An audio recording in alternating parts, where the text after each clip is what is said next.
was in junior high, I enjoyed reading history about the Crusades and the Byzantine Empire. Just the grandness of the stories about people traveling across continents to go to a place they'd never been before, they'd only heard inaccurate stories about. So there was kind of the grand romance of big historical epic stories appealed to me as an elementary kid and as a junior high boy. That was, of course, the scuzzier side of things like the Crusades. That wasn't on my mind at the time, but I was caught up in the romance of it. And just enjoying stories. These are stories that grab your mind. It's easy to insert yourself into the narrative. It's like, why do people love reading novels or love reading literature stories? It's the story, it's the narrative power. And so I think students, future historians, whatever their particular topic is, so for me the entry point was the Crusades. Even though I don't study that now, the entry point was this epic story. But every historian has a story like that, a particular narrative that they got swept up in and they were excited by. For me it's the Crusades, but everyone has something like that. I fell in love with history from reading it myself, extracurricular, outside of class. I don't really have strong memories of history of history classes before, say, junior high school, which I suppose is something of a failure of history education, that I had to fall in love with it through stuff not being done in history classes. That said, I think once I was interested in history, that was the class I was going to enjoy the most. And so some of my favorite classes in high school were my U.S. history, world history, some of the generic surveys. And then I was a history major in college. So by then, I'd zeroed in on my interest. But yeah, I came to love history not through anything I'd done in class, but through my own reading.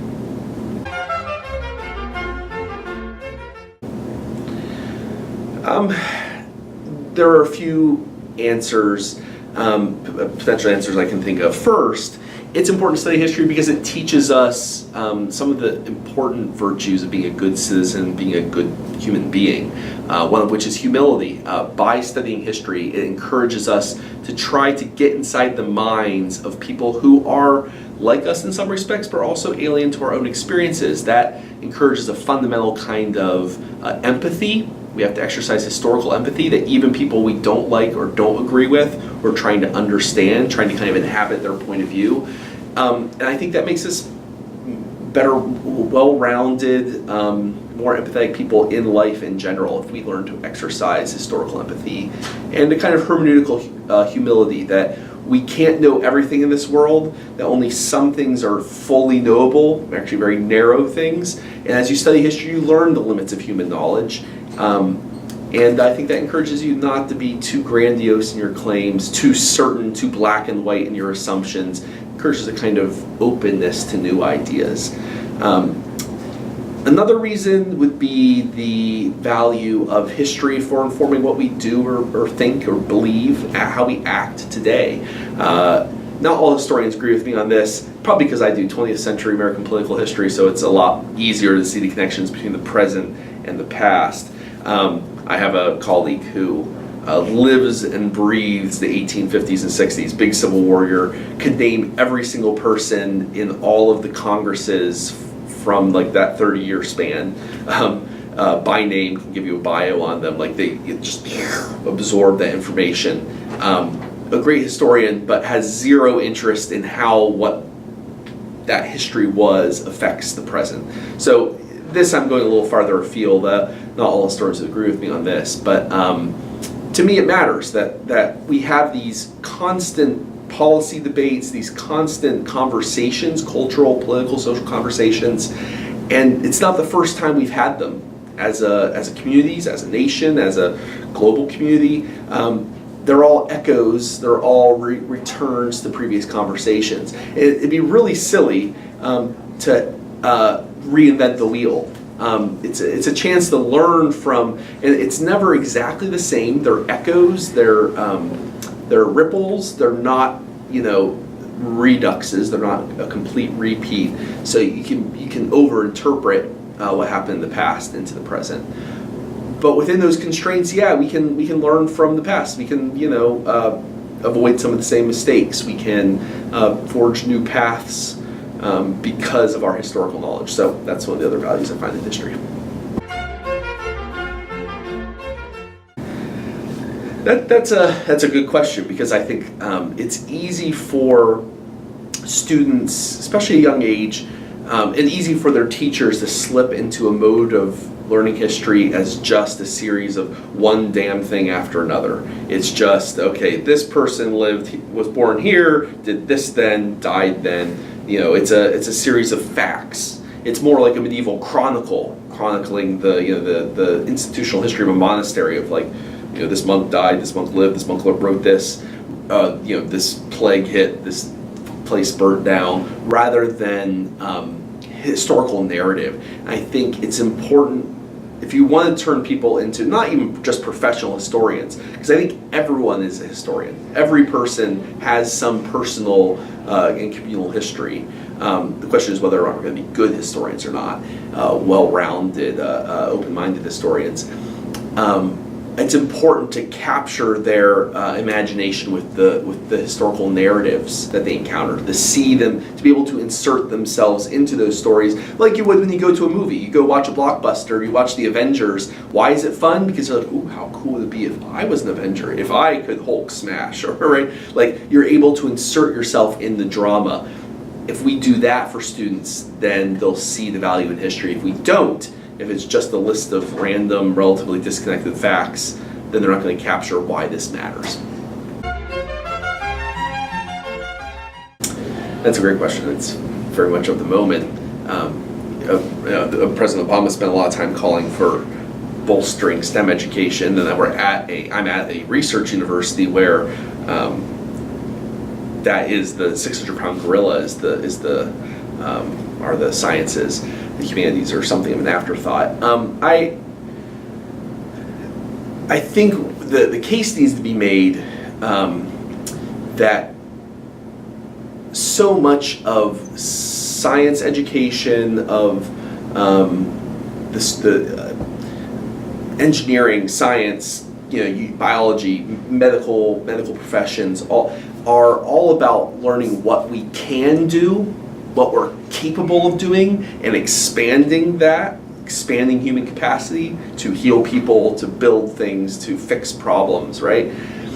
They really tell you vanishingly little about what we should do. They're asking two totally different questions. And so with STEM, we're doing something of real value, expanding human capacity, learning what we can do. But if you decouple that completely from the humanities, from what we should do, then we end up doing stuff we shouldn't.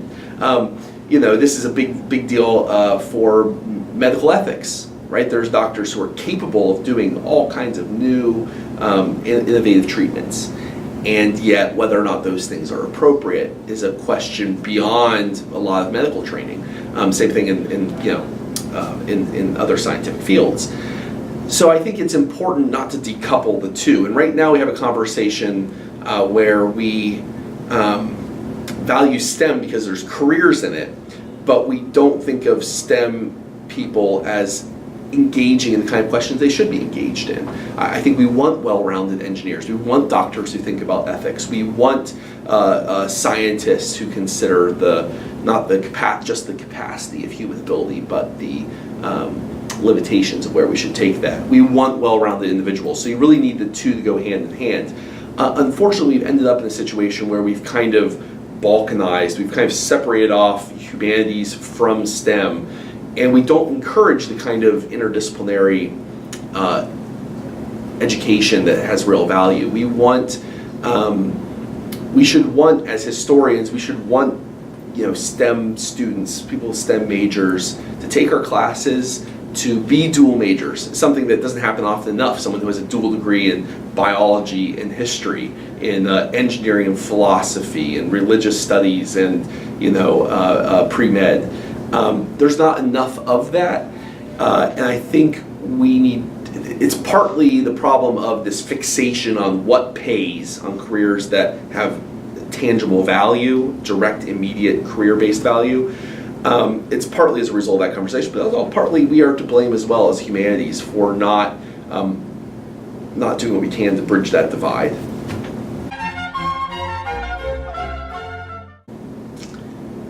I think things are going to get worse before they get better. We still haven't, I don't think we've still fully learned that the days of, we're in the middle of something of a higher education bubble where it's assumed that if you go to college, you do the requisite, to a four-year liberal arts college university, you put it in your hours, you do your time, you'll end up with a relatively well-paying job in the middle-class lifestyle. And that made a lot of sense in the post-World War II era until sometime in the last couple of decades, but it's become less and less true.